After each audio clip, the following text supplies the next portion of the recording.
Jon Rothstein of CBS Sports talked about this Kentucky basketball team, and he talked a lot about the way that Mark Pope constructs his roster. And frankly, the more Rothstein talked about this, the more it should make fans believe Pope is going to be great year in and year out. We'll talk about that quote and what Rothstein had to say about Coach Pope on today's episode of the Wildcats Today podcast. I'm your host, Andrew Stefaniak, publisher over at Kentucky Wildcats on SI. Joined as always by Carson Nash. And Carson, Jon Rothstein was really talking good about the Cats. And I mean, that just is another day where I am excited to get to basketball season. Yeah, 100%. And it's hard not to talk good about the Cats after what Pope brought in this season and the athletic ability for this team. So a lot of good things coming from him. And, he only sleeps in May, it seems like, because every time he's always got something to say. But I love Rothstein and, had some great things to say. My favorite thing he does is when it'll be like Alabama, Texas in the football national championship game. And people will be like, at Jon Rothstein, you excited for Alabama, Texas tonight? And he'll be like, Texas plays Norfolk State on Tuesday night. I don't know what you're talking about. I love that stuff. And then I've got another story for that you'll appreciate. And this has to do with Kentucky athletics and the state of our football team. I was at SEC Media Days 2 years ago. And this was back when Kentucky football was still better than we were in a better spot than we are now, at least. And there's a Kentucky podcaster I used to work with that I'll never forget. He was recording his podcast talking about Calipari and talking about the team. And then at SEC Football Media Days, as Stoops walks behind them, and he's talking about the basketball team, and he's like, and there's Mark Stoops. And I just always find that hilarious that's the world we live in. And it's even worse now. But, we'll get more into football stuff. But, Carson, I want to read this quote to you from Jon Rothstein, and then we'll really get into this. So he said this. One of the things you have to feel good about if you're a Kentucky fan when it comes to Mark Pope is this. Many players in the transfer portal are being evaluated by their overall talent and what they can do from a production standpoint. Mark Pope thinks about putting together a team.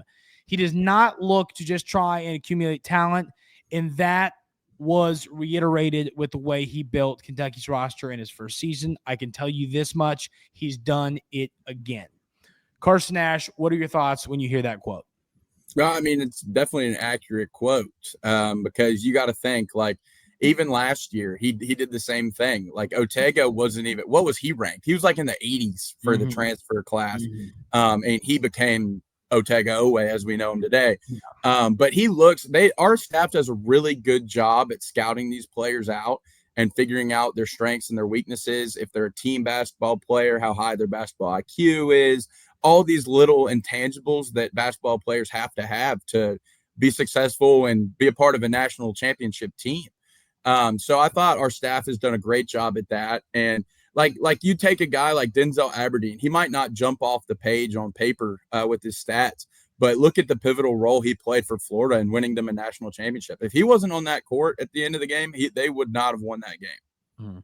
No, I mean, you are exactly right with what you just said. But I mean, I just think this quote, and once again, and not to throw any shade at Calipari, I think this is just how most coaches go about building their roster. But I'll never forget, and we've talked about it on this podcast before, Carson, it was a year and a half. It was during the Reed Shepherd, Rob Dillingham season. And, a media member at the beginning of the year asked Coach Calipari and was like, hey, kind of random, not really about this game that y'all just played, but I'm just wondering, when you put together a roster, are you trying to just get the best players you can get and figure it out? Or are you trying to put together a team based on skill sets and fits? And Coach Calipari literally responded. I was sitting right there, never forget. He just goes, I'm going to try and get the best players I possibly can, and we'll figure it out from there.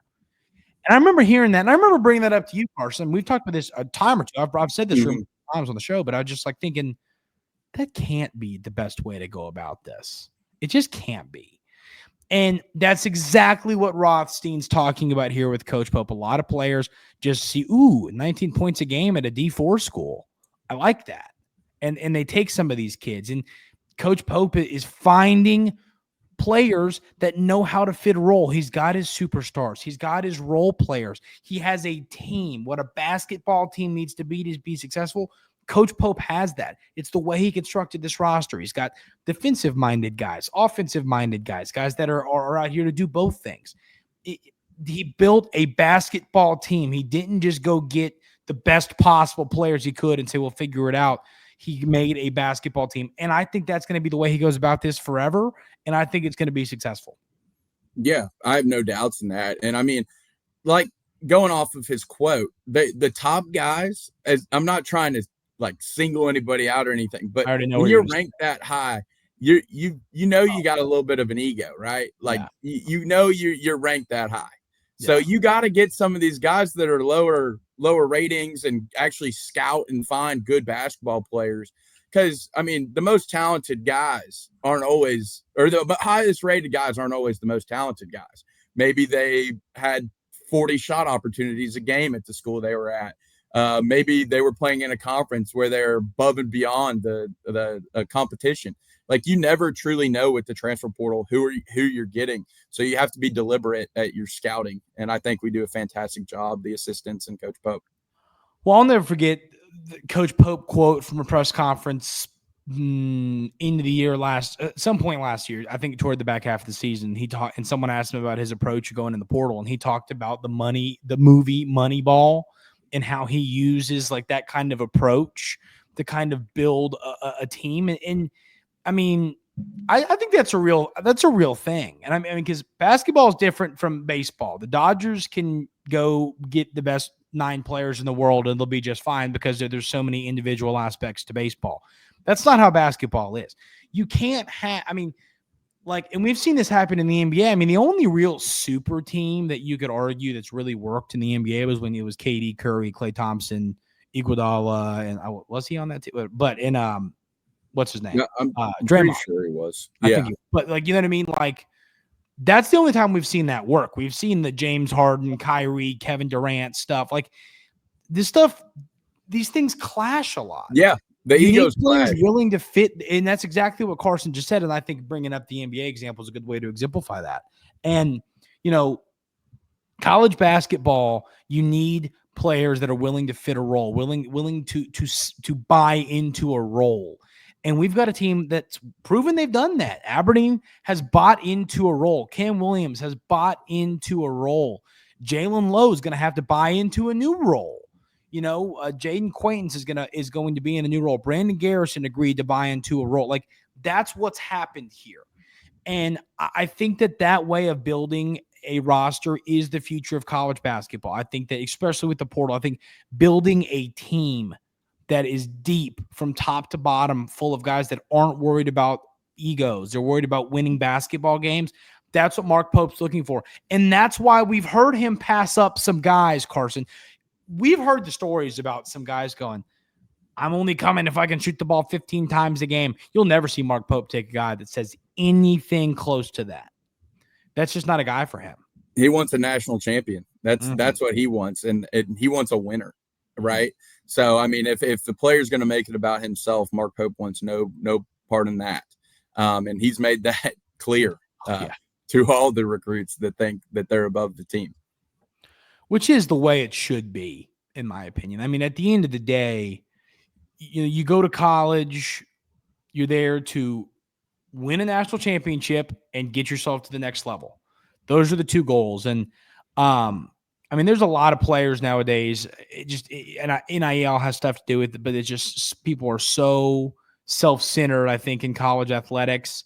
And those are just not the types of guys that Mark Pope is recruiting. He wants guys that are going to fit into his system, which is playing for the name on the front of your jersey, not the back. I know that's a cliche, but that's what Mark Pope is looking for. Yeah, and he's recruiting guys that makes this program sustainable and having retention within the program that we haven't seen in forever. And especially in this era, there's not a lot of retention anywhere. So him building that, and it takes scouting the guys before they even get here, knowing them on a personal level to even be able to build something like that. And I think, like I said, our staff is doing an amazing job at that. Yeah, no, I agree. And when you talk about like holding on to players for multiple years. I like the thought of like Cam Williams. We were going to talk about it, that he was on a mock draft today as the number 6 overall pick. That's crazy. But point is, if it could be a year where Ortega's our guy and, all this, and then, hey, we get Lowe and Cam Williams back and we're going, oh boy, next year. Those guys, and if they both have solid years, but they're looking at the NBA draft and they're going, my name's in that 50 to 60 range. I'm probably just going to stay in college and get my $4 million in NIL money. Right? Yeah. I mean, NIL. Or they blow up and both go first round. And then you're like excited, even more excited because you probably won the national championship. Yes. Oh, yes. That would mean that for sure. But I mean, that's kind of the point here is like, he's got players that have a shot to be NBA players, and you can see the NBA upside when you watch them play, but they could also come back to college again. And that's the exciting part of the way he builds these rosters is you're going to have players like, Colin Chandler will be here a while. Brandon Garrison could be here a while. Cam Williams, Lowe, Moreno could be here a while. Even Jasper. I mean, we all of these guys could go pro after this year, or they could be back next year. And that's almost in a weird way what makes this team so talented. You have a ton of NBA upside. They're not all going to click this year. Some of them will, but they all won't. And then you're going to have more of that still NBA upside talent on your roster again next year. It's just a special way that he's building these rosters that's just, to me, very different than, obviously coaches build rosters different way, but I think this is the way. I mean, he's not the only coach in the world that's doing this, obviously, but like this is the way that you go about building a college basketball roster to me. Yeah. Well, I mean, think about it. Like I didn't even really know a name of a player on the Houston roster until they were in the Final Four. I know Cryer because he was on Baylor and they were awesome when he was there, but everyone else, I mean, it was like they did amazing scouting to find these guys and build a team and a roster.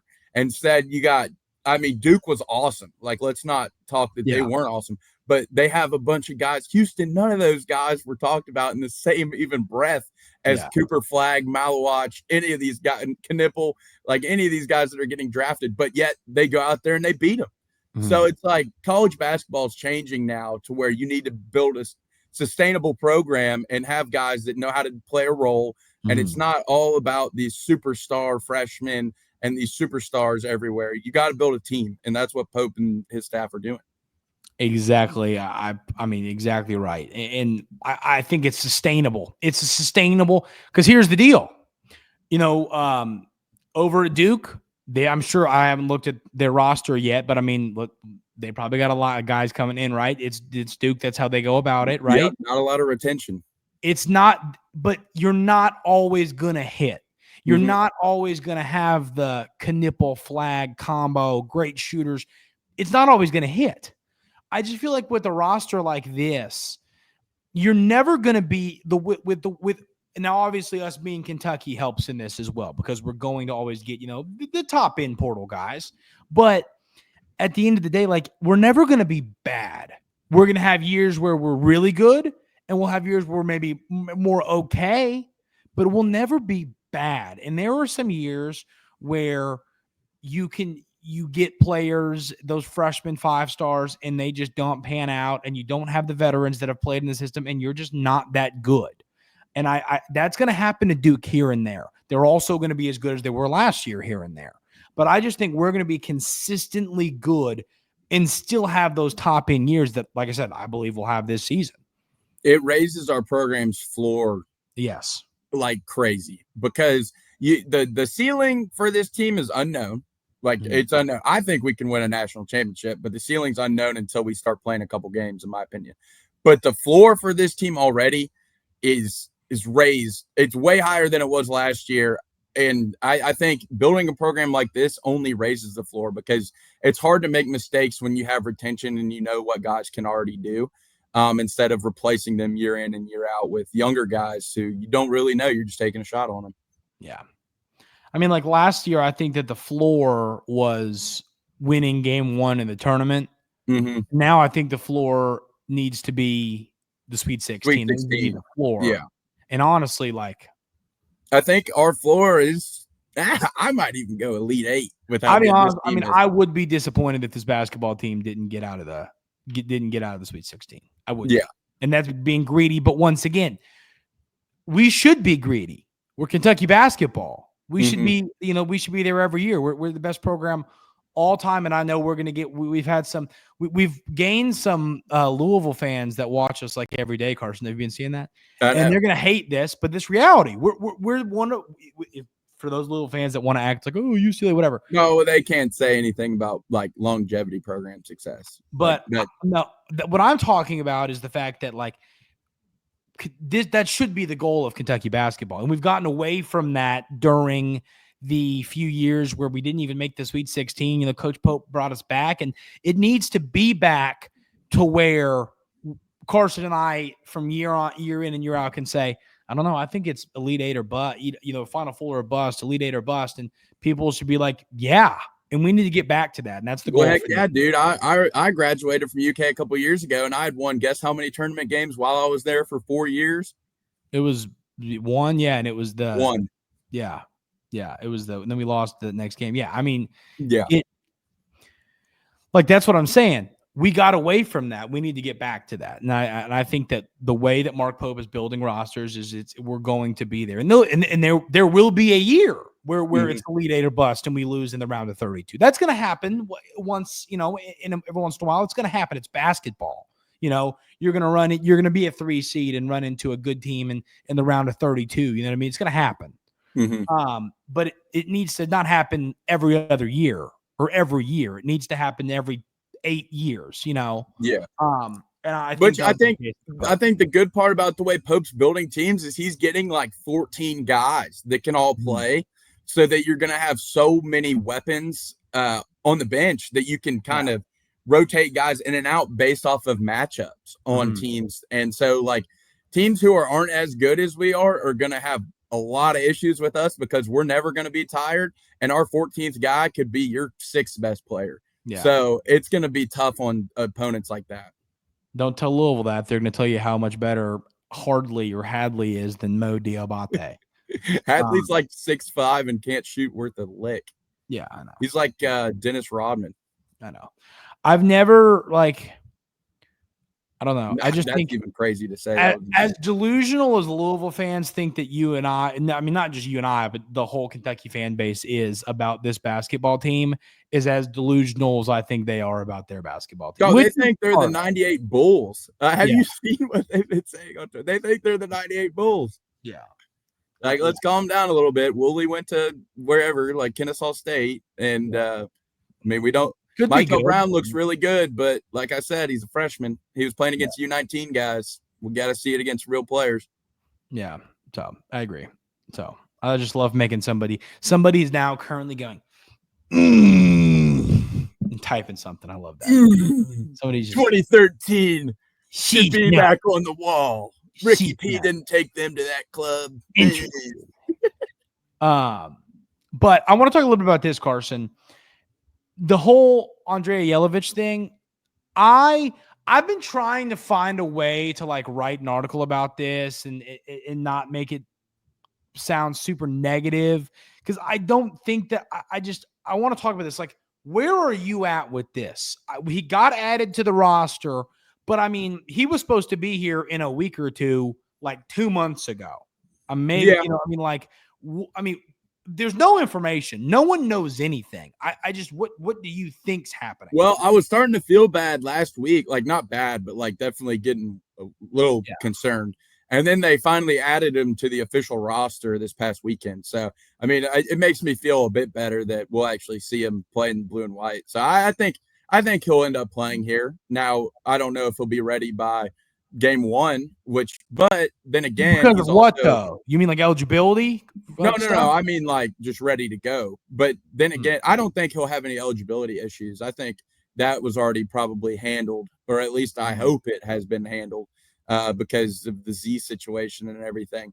But I think he'll be fine. I think if I were to make a prediction, I'm gonna say he plays game one. He's gonna be ready game one. I mean, I am too, but I'm like 2 weeks away from being concerned about this. Because also, We're 4 weeks into summer practice. Yeah. You know what I mean? Like, we've only got, I believe, 4 more weeks. So, like, let's go, dude. We I want him to be a part of this. And I'm not, like, I'm sure he'll be able to pick stuff up and all that. But, like, I'd rather him be here than him not be here if I had the option, so want him to get here. I mean, no one has a positive that they added him, though. It is. Yes, it is a positive. They wouldn't do that to, like, Kentucky fans. You know what I mean? If he was not going to be here. I agree. But, like, there's no information on it. No one knows anything. So, like, there's no one knows. I've talked to a lot of people about this. No one knows what's going on. Yeah. It's just a matter of when's he going to get here, and we'll see. So I wouldn't say I'm concerned about it, but I'm definitely monitoring it. You know what I mean? I just want at least Pope to be like, I'd rather him be like, we ran into a snag. He'll be here in a week or two. Like, you know what I mean? Like, I just want to know what's going on. Mm-hmm. So hopefully we'll hear something soon, and I think we will, because I'll tell you what, Coach Pope's got a press conference coming up probably within the next 2 weeks, and that will be probably the first question asked if I was betting. Yeah. So we'll know something either then, or hopefully he's just here before then would be ideal. Yeah.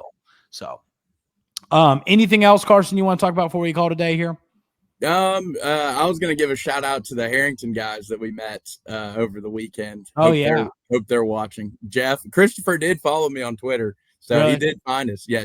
My name Jeff and Christopher. What a beast guy. He was a cool guy. And who was the guy that he was friends with?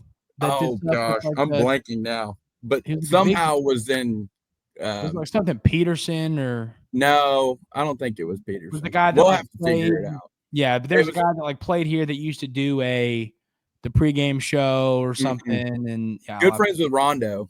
That's one thing I do remember. Yeah, I remember. Harrington, the memory gets a little fuzzy when you get off the lake. Dude, the sprites in the water can get the best of you. But those were great guys. Good talking to them. So, I think Thursday we'll probably talk a little. Maybe Friday we'll probably talk a little recruiting, because what's his name, Crows, unless that's changed, is committing on Saturday, which we all assume is going to be Rippy. Just put his list down to 12 and included UK.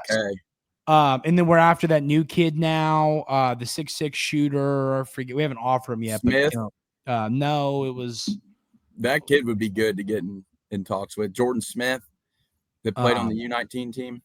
He's a stud. No, the kid I'm talking about, his name is.